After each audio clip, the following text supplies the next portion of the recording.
This material is made available to you by or on behalf of the University of Melbourne under Section 113P of the Copyright Act 1968. It may be subject to copyright. For more information, visit the University Copyright website.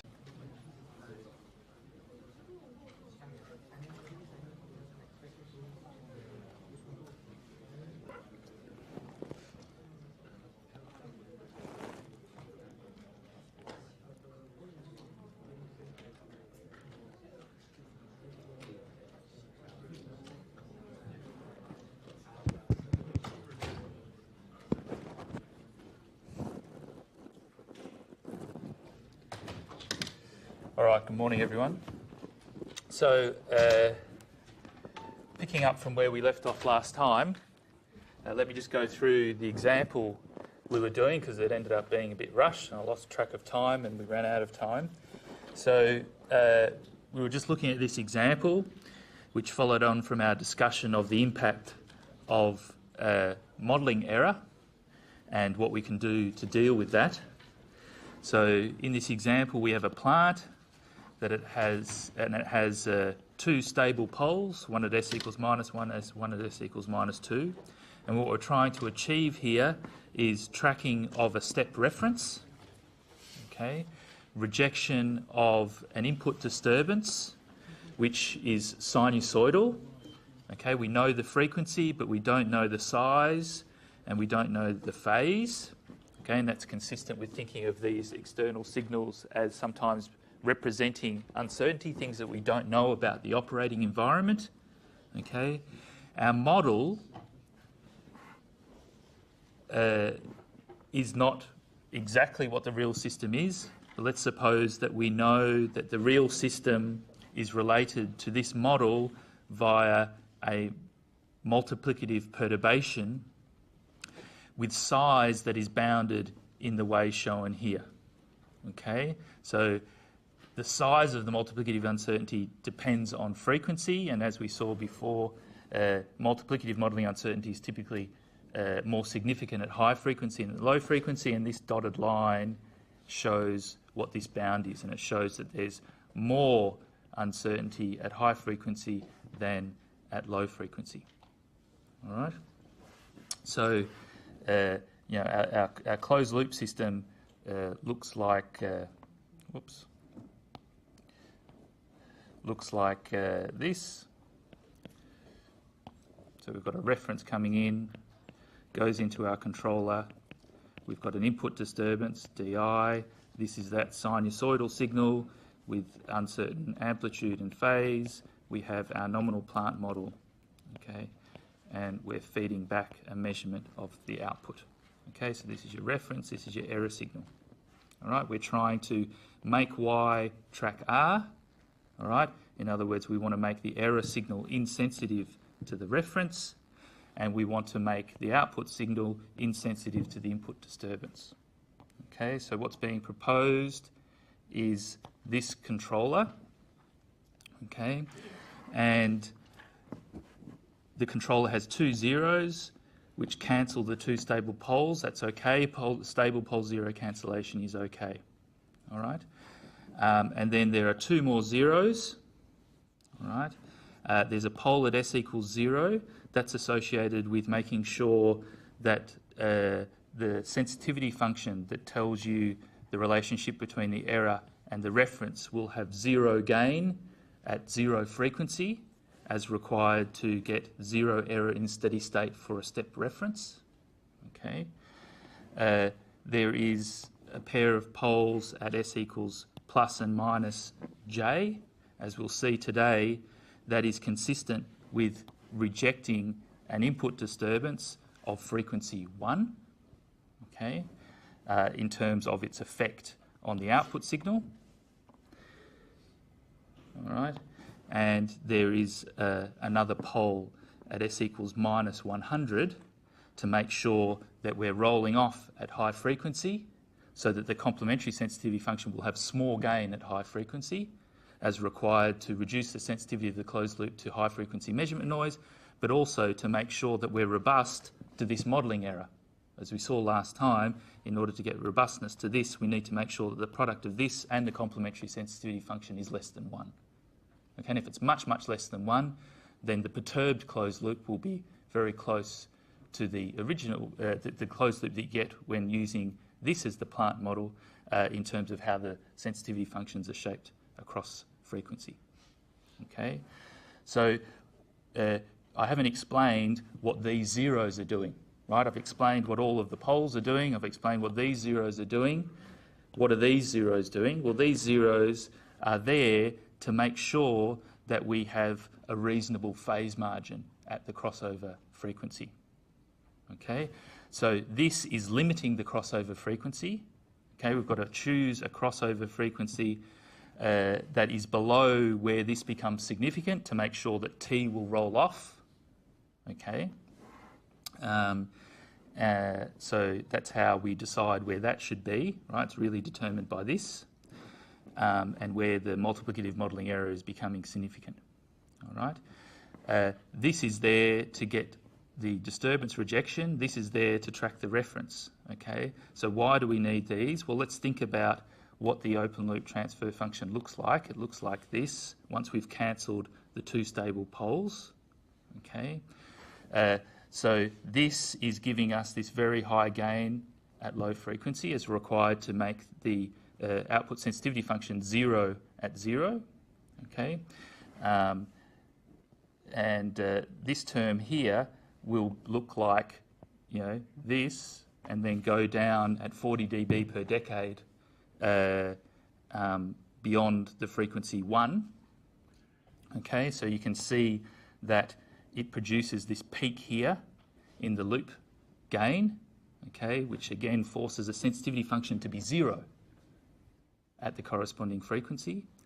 But the phase of this is such that it starts at 0 and it quickly changes to minus pi. Okay, and so what it does to the phase of the loop transfer function, which starts at minus pi on 2 because of the pole at the origin, it kicks it down below minus 180. Okay, so what the zeros here are doing are bringing the phase back up above 180 to give us a positive phase margin, to give us a phase that sits above minus 180 at the crossover frequency. Okay, those zeros, each of them contributes pi on 2 radians a phase across frequency. All right, so having two of them there is bringing this back up. Okay, it also flattens off. Okay, so with this pole here, this will start going down at 40 dB per decade, right? And these two bring it back up again, right, to flatten it off so that it doesn't keep going down at such a fast rate at crossover. All right? So, you know, we often do things like this in control system design, add poles and zeros to the compensators to shape the open loop transfer function in order to get the right crossover frequency, in order to get high gain at the right frequencies, and in order to get the right phase margin. Okay, this is loop shaping design, or an example of it. Okay, so what we're going to look at today are some fundamental limitations associated with the structure of feedback control systems in order to identify some trade-offs that are relevant from the perspective of how to shape the open loop transfer function across frequency.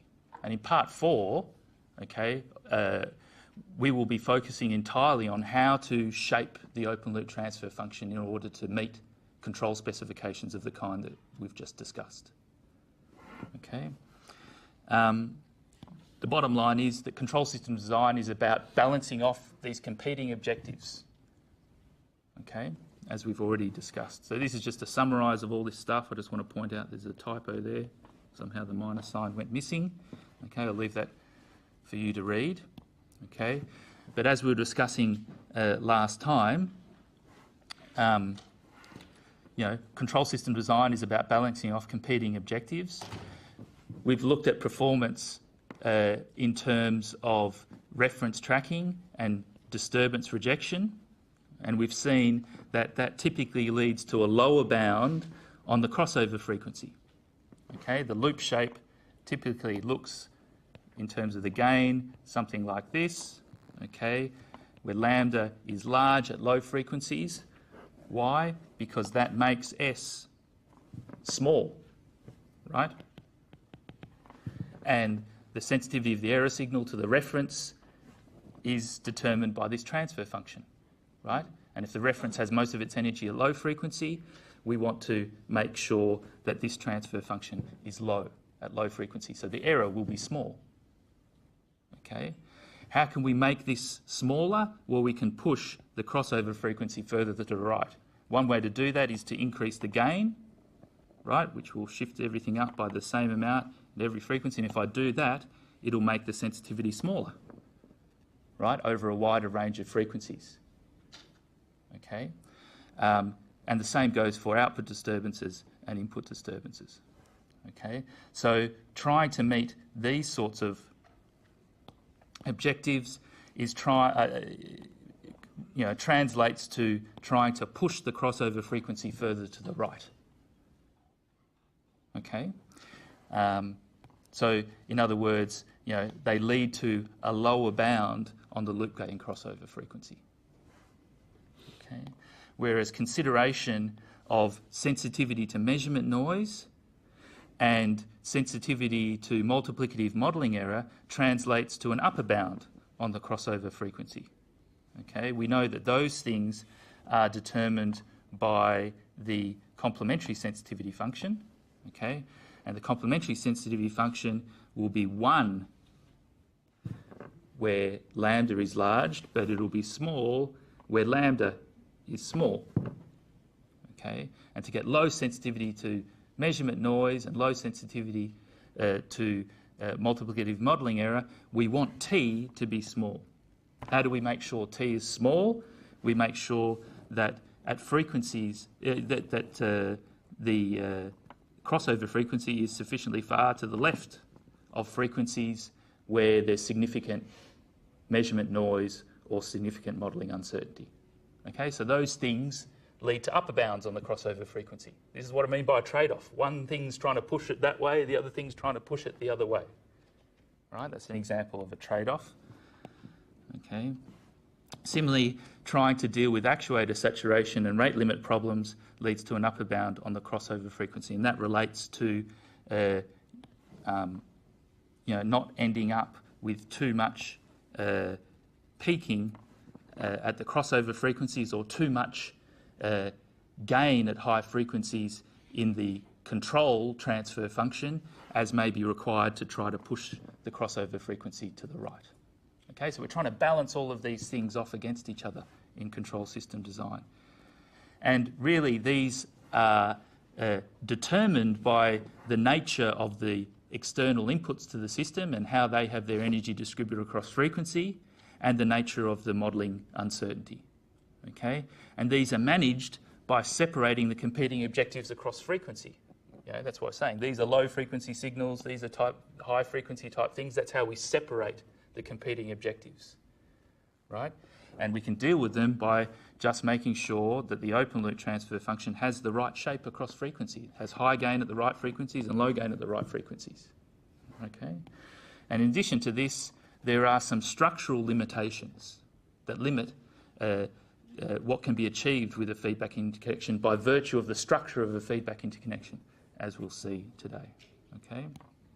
So the first example of a structural limitation is delay in the loop. Okay? So let's consider a situation where you're trying to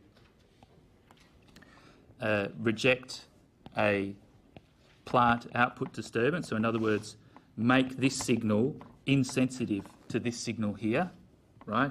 Where this signal here is the output of the plant. And let's just consider the case where it's a pure delay.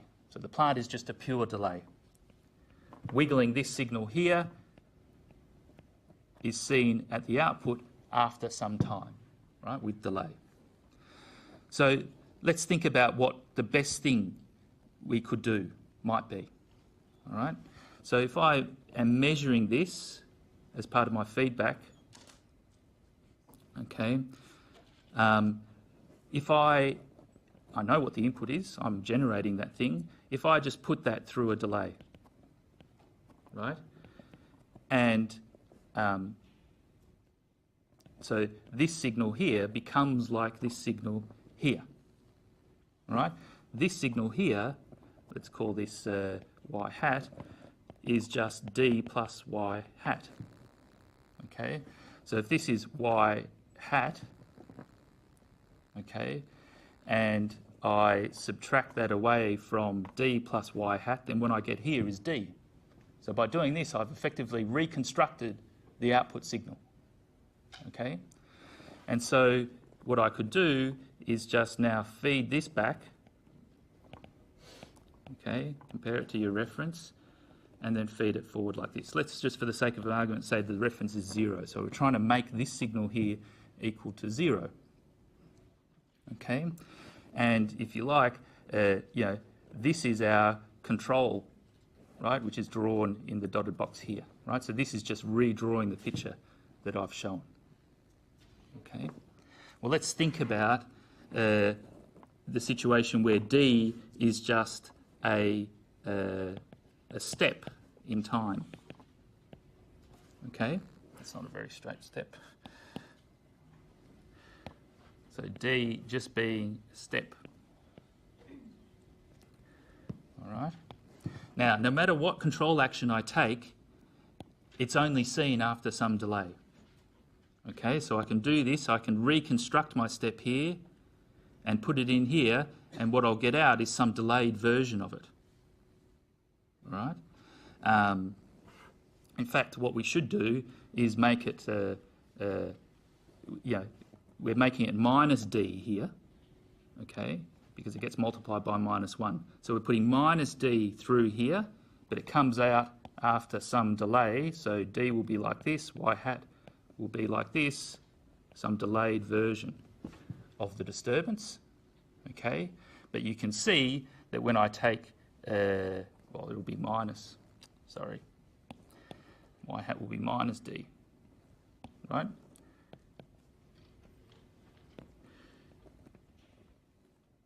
Okay, you can see that when I just add those two together, the result is that I initially get some effect of the output disturbance on the output signal y, but then in steady state it's 0.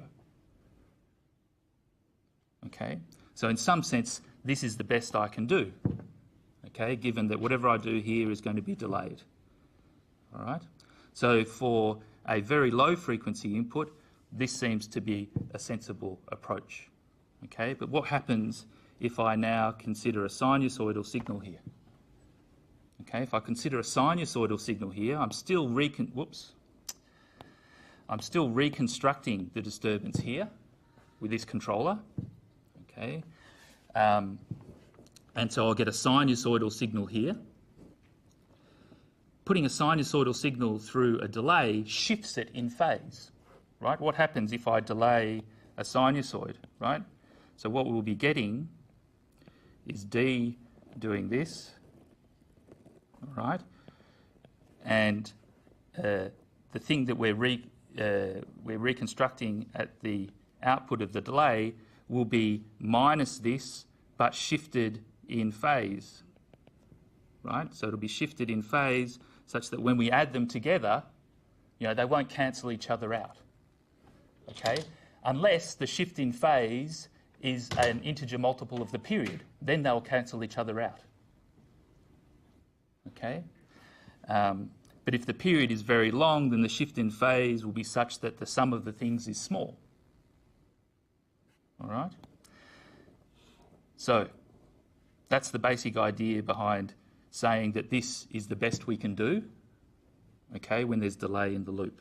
Use a controller like this that effectively reconstructs the disturbance and then just passes it through the delay. Hopefully the phase shift is sufficiently small relative to the period of the disturbance such that they cancel each other out. Okay, if you look at the sensitivity of transfer function from here to here, it has this shape. Okay, the sensitivity function for this controller just looks like this, and the magnitude plot looks like this. So you can see at low frequencies, the gain from here to here is small, you know, as we saw intuitively over here. Okay?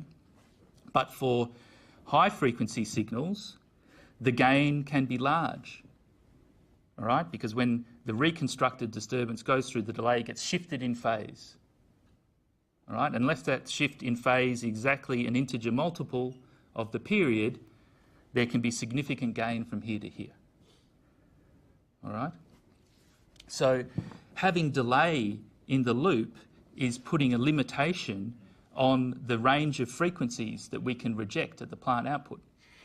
We can do a reasonably good job of rejecting, attenuating the effect of output disturbances on the output at low frequencies, but high frequencies we can't do it. Right? So this is a structural limitation associated with having delay. All right? You know, this point at which the gain from here to here becomes 1 is related to the delay. It's related to 1 over the delay. Okay, so having delay in the loop puts a limitation on the crossover frequency. Okay, this point here, as we've seen before, is where the loop gain will cross over. All right, and as we've seen before, you know, having delay in the loop places a limitation on the crossover frequency from the perspective of stability, right? Because we can't have too much gain. If we have too much gain, then the critical point will be encircled. And if we keep up pumping the gain, we'll change the number of encirclements required for closed loop stability. So we've already seen this sort of stuff before, but now we're just thinking in terms of output disturbance rejection. Okay. Also, with this controller, which is in some sense the best we can do from the perspective that we outlined here, the complementary sensitivity function is just flat, right? It never rolls off. All right, so doing the best we can from the perspective of rejecting the disturbance will give us a closed loop system that is very sensitive to measurement noise. So if we've got errors in the thing that we're feeding back here, this won't work, right? And it will be very sensitive to modelling error, okay, including error in our model for the delay. So if we have parametric uncertainty in the delay, as we saw by example, that would correspond to a multiplicative perturbation that will become more significant at high frequency than it is at low frequency. And in order to be robust to that, we need T to roll off. But with this best controller, it doesn't roll off. Okay? So delay puts limitations on what you can achieve. That's the main message I'm trying to get across here. All right? There are also some other structural limitations associated with feedback interconnection. And these translate into the sensitivity functions having to interpolate particular values at the open loop zeros and poles. Okay, so in the notation that we've established, that corresponds to expressing the plant transfer function as a ratio of two polynomials B and A, and the controller transfer function as a ratio of two polynomials P and L. Okay, we can see that if Z is a zero of the open loop transfer function, and that could be because it's a zero of G or because it's a zero of C, and P is a pole of the open loop transfer function, which could happen because it's a pole of the plant or a pole of the controller, then the complementary sensitivity function evaluated at a zero of the open loop transfer function must also be zero. Right? So zeros of the open loop transfer function become zeros of the complementary sensitivity function. Right? And that means that the output sensitivity function at the zeros of the open loop will always be equal to 1. Okay. Similarly, the output sensitivity function, which tells you how sensitive the output is to output disturbances, it tells you how sensitive the error is to the reference. Okay, will have zero value when evaluated at an open loop pole. Okay, so at a pole of the plant or a pole of the controller. Okay, and so that will make the complementary sensitivity function equal to 1 at the open loop poles. All right. Similarly, if P is a pole of the controller, okay, so it's something that makes L equal to 0, then it makes the sensitivity function that relates the input disturbance.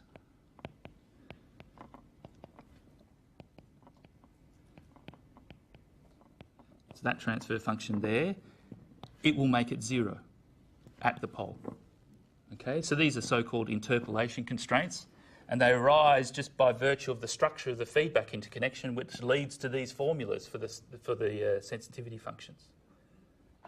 Okay, so what might be some implications of these interpolation constraints? Okay, we'll see now how to use these to tell us about limitations on performance. Okay, based on where you put the closed loop poles relative to the open loop poles and zeros, and we'll see, in fact, how to exploit these interpolation constraints to achieve performance specifications. In fact, we've already seen such a thing from the perspective of getting zero steady state error tracking for step references or step output disturbances. Okay, so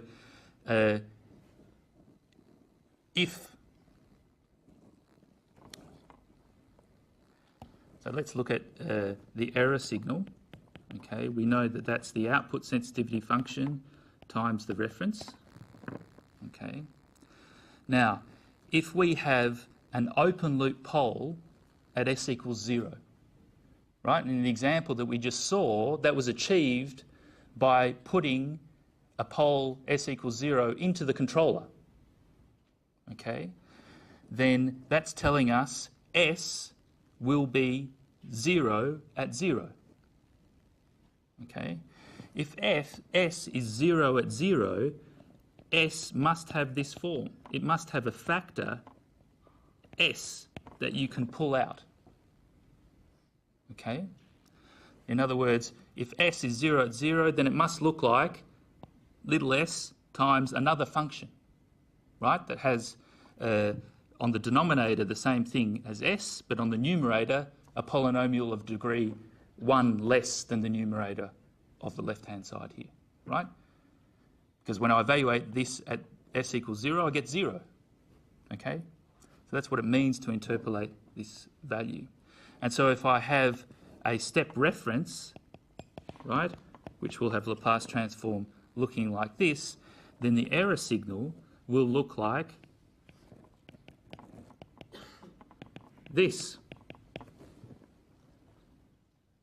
All right? Because this guy cancels this guy.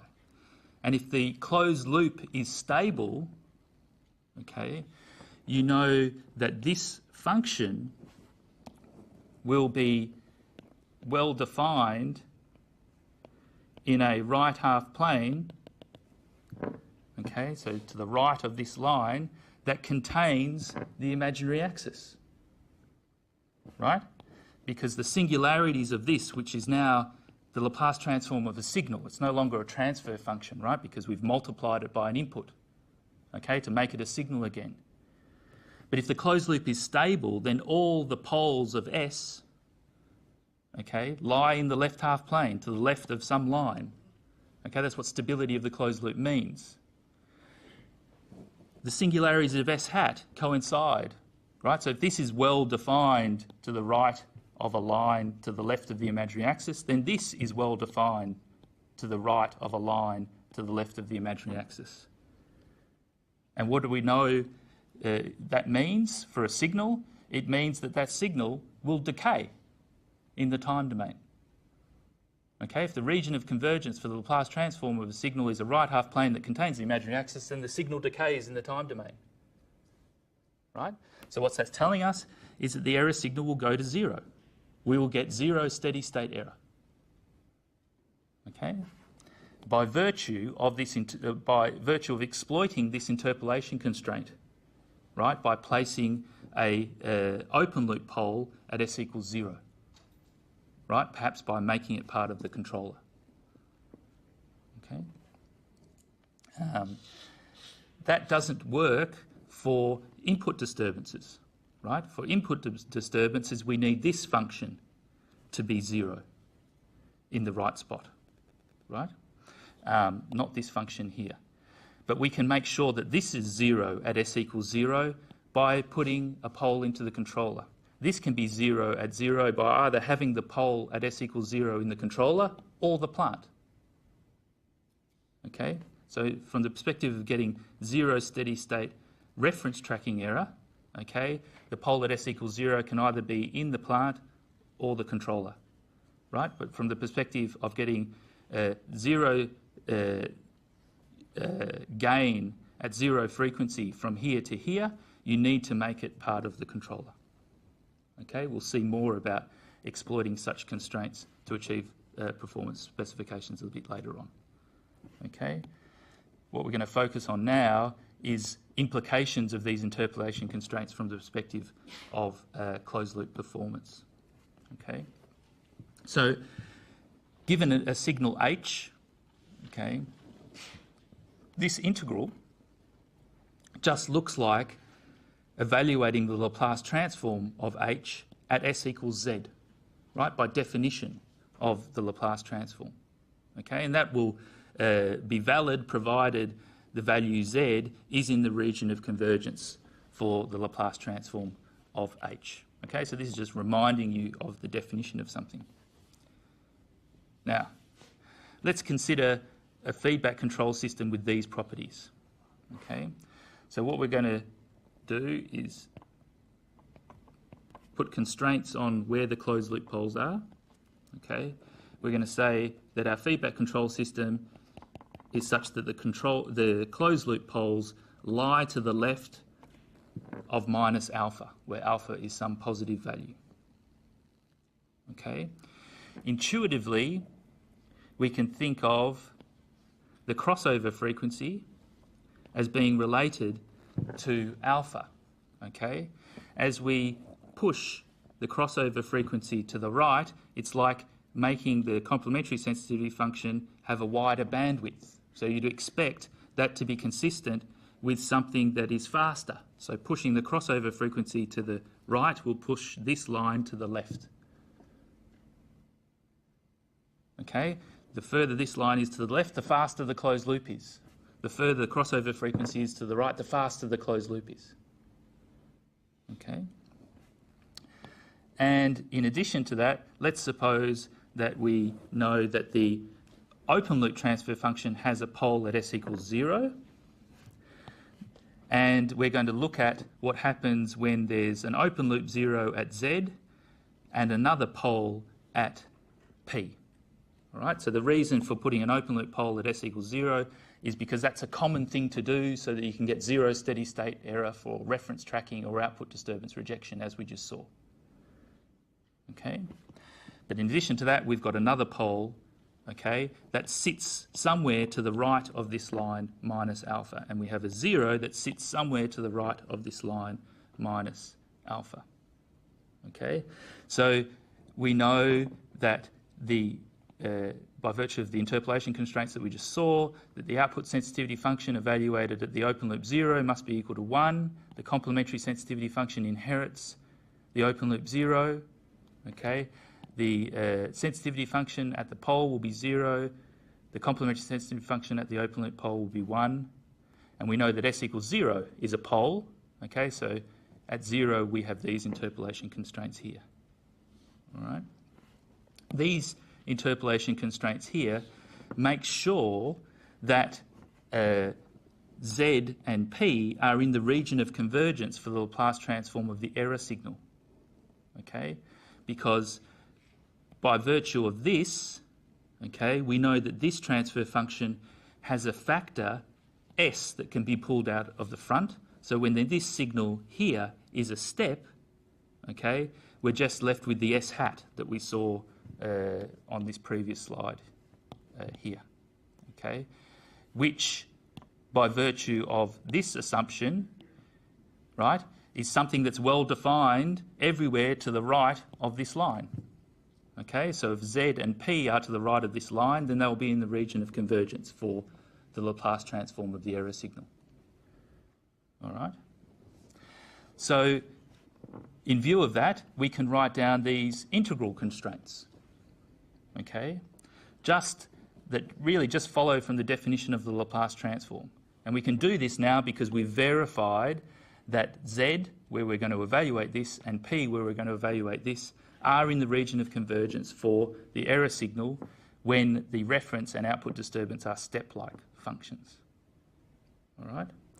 So just plugging that in, okay, we know that this integral must be equal to the value of the Laplace transform of the error signal evaluated at S equals Z. Okay, just by definition of the Laplace transform. But we know that E will be this transfer function times the step input. Okay, and when we evaluate that at Z, we get this. But we know that SZ is equal to 1, so we've just got this. All right.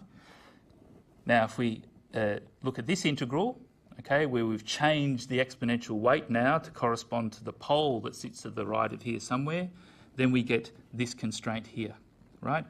This is just the Laplace transform of E, evaluated at S equals P. We've verified that P is in the region of convergence when the input is a step, okay? By definition here, that'll correspond to this, but we know that S at P is equal to 0, so that gives us this constraint here.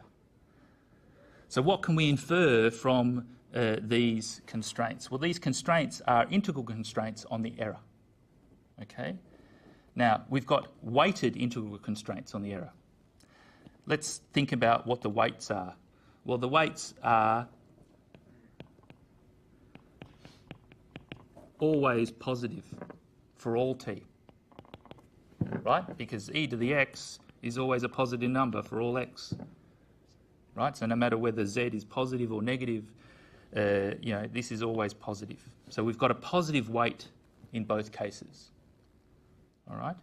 Now, what we're looking at is the error signal. The error signal is the difference between the reference and the measurement of the output, right? So in the time domain, we're saying that the error signal is the difference between R and Y, okay?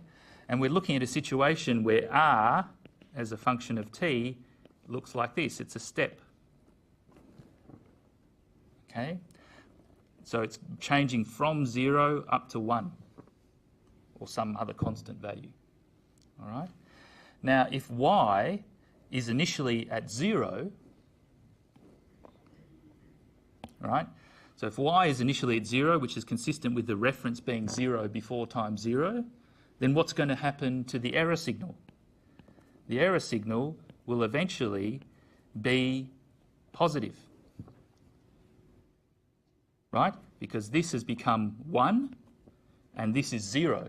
So initially, the error jumps up to become positive at time 0. Okay, so it starts off positive. Now, let's look at these constraints. In the case that z is a negative number, it's saying this weighted integral of the error signal must be a negative number. How can I get the integral of the error signal to be negative overall when I'm starting off positive? Well, the error at some point must become negative, right? Such that this happens with this area being more than this area once I've weighted this by an exponential, which in the case that z is negative is in fact something that's blowing up, right? Giving more weight to this stuff than to the stuff at the beginning. Okay? So this constraint is telling you that when z is negative, right? So in other words, when the 0 sits here, okay, then the error must change sign. Okay? What does it changing sign from initial positive value to become a negative value so that we can satisfy this constraint mean? Well, it means at some time, okay, the error is negative. How can we get a negative error? We can get a negative error when y is bigger than r. All right? So in other words, we're going to get some overshoot in the response. Y is going to go past the reference. Okay? So we end up being able to draw this sort of conclusion here. All right? So if Z is a negative real number, the error must change sign, okay, which implies there's going to be some overshoot in the response. Okay? All right, let's do a similar thing. You could do a similar thing for using this constraint, right? So if we know that P is a positive value, okay, so it doesn't matter whether it's positive or negative, we're still going to get overshoot, right? Because we need the integral to be 0, right? And if we're starting off positive, the only way we're going to make the integral 0 is by going negative for some time. So you're always going to get some overshoot, all right? Now, let's consider the case where P is much, much larger than alpha. So that's going to put P in the right half plane, okay, and further away from the imaginary axis, right, than alpha. All right? The amount of time that it takes the error signal to decay is determined by alpha. All right? And if P is much, much bigger than alpha, then this exponential weight is going to decay much, much faster than the time it takes the error signal to decay, right? Which is going to put much, much more emphasis on the first bit of the error in terms of satisfying this constraint, right? Because this is going to 0 very, very quickly, right? And so in a situation where P, the open loop pole, is in the right half plane and further away from the imaginary axis than the slowest pole of the closed loop, then you're going to have either very negative straight away or lots of oscillations at the start of the response in order to satisfy this constraint. Okay? So if you want to avoid that, you've got to make sure that you don't have a situation where P is much bigger than alpha. Whoops. All right, we get that, where lots of stuff has to happen at the beginning, right, in order to satisfy the integral constraint, by making sure you don't have that situation, right? How can you ensure that that's the case? Well, make sure that alpha is bigger than P if you have a right half plane pole, okay? How can we make sure that happens? By pushing alpha further to the left, so that this line ends up being further away from the imaginary axis than the unstable pole. Pushing that to the left is often consistent with pushing the crossover frequency to the right. All right? And that's what this is about here. It's saying, well, if we want to avoid this sort of thing, right, limit the amount of overshoot or limit how oscillatory the response is at the start of the transient, when you have an open loop pole in the right half plane, make sure that the loop gain crossover frequency is set greater than the real part of the fastest pole. So in other words, it's putting a lower bound on the crossover frequency when you have an unstable pole. Okay? If Z is a positive real number, then the integral constraint that we used here, it isn't useful, okay? Because you're saying this integral of something that starts off being positive has to end up being positive. Okay, so you really can't draw any conclusions from that. But we know that the complementary sensitivity function will be 0 at 0. Okay, so that's like having a transfer function, right, with all poles to the left of this line and a 0 in the right half plane. And if that 0 is closer to the imaginary axis than the slowest closed loop poles, we know we can get lots of undershoot, right? We've already seen analysis that shows that when you have right half plane zeros that are closer to the imaginary axis than the slowest poles, you get lots of undershoot. All right? So if you don't want lots of undershoot, when you have a right half plane open loop 0, then you've got to make sure that alpha is closer to the imaginary axis than the right half plane pole. Right half plane 0. Okay? How can we ensure that?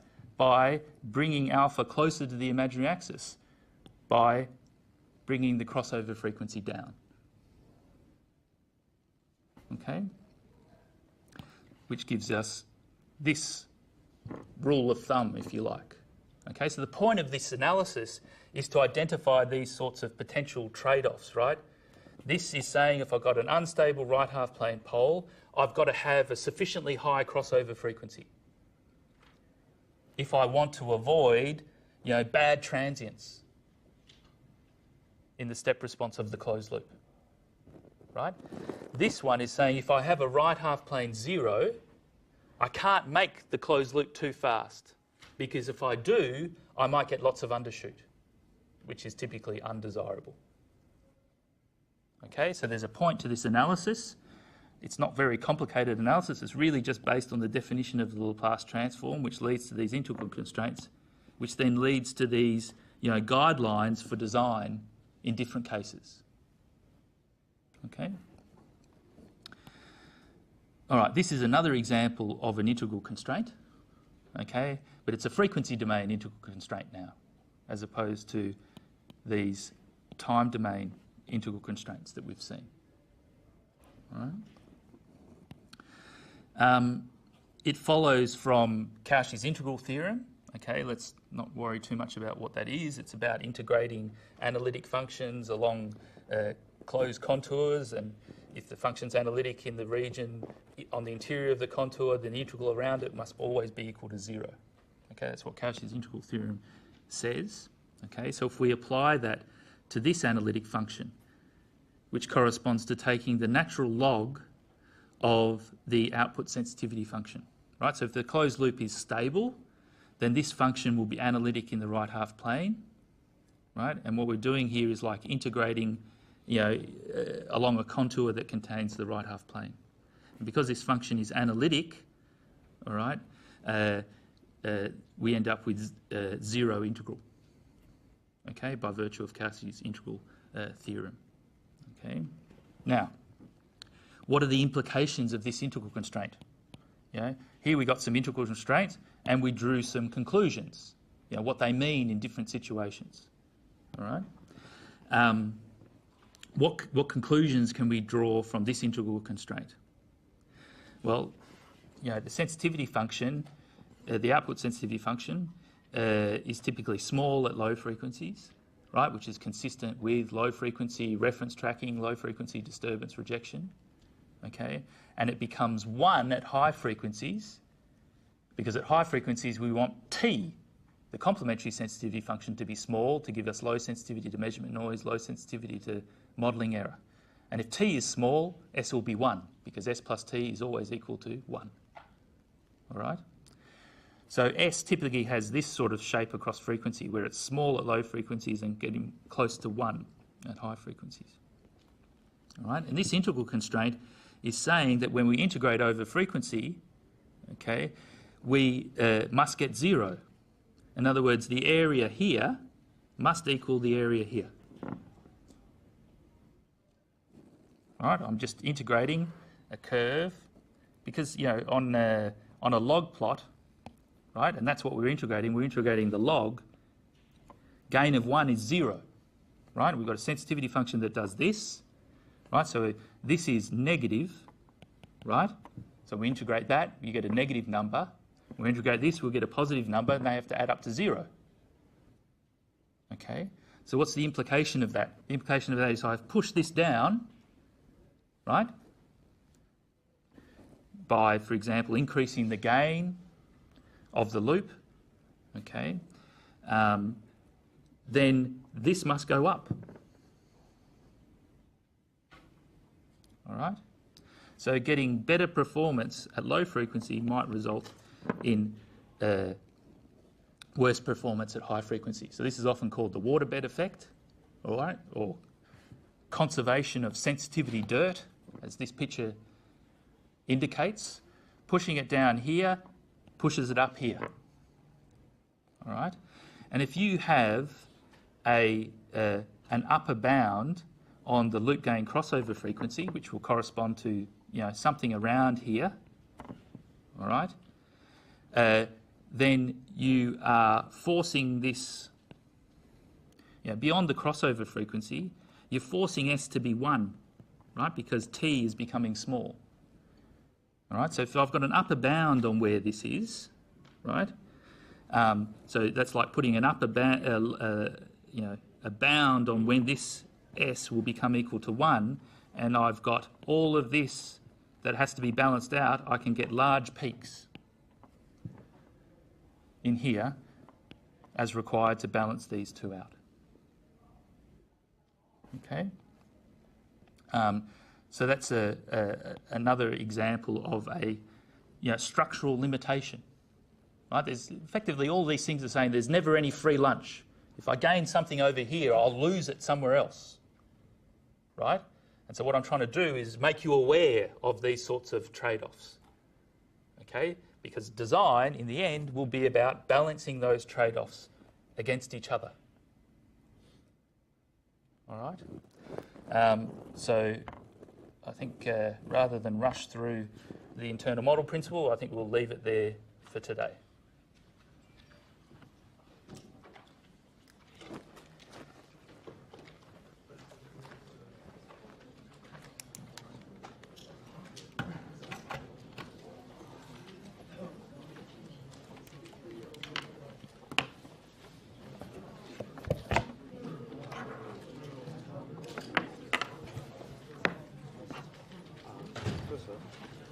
The angle of the delay function would be minus 2 omega. What would be the magnitude?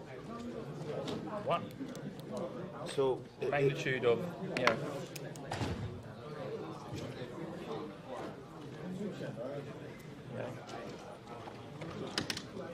e to the j phi is that, so that's the angle phi. So as I change phi, I just move around, but the magnitude is 1. Yeah? So irrespective of the power, for example, the same thing, if I have a 2 j omega phi, then the magnitude would be 2. Yeah.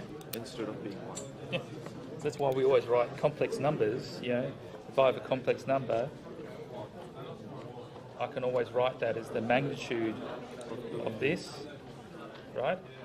And the phase, right? So it'll be a squared plus b squared, right? And this will be, arc tan, of the imaginary part divided by the real part. Yeah. Make sense? Thank you.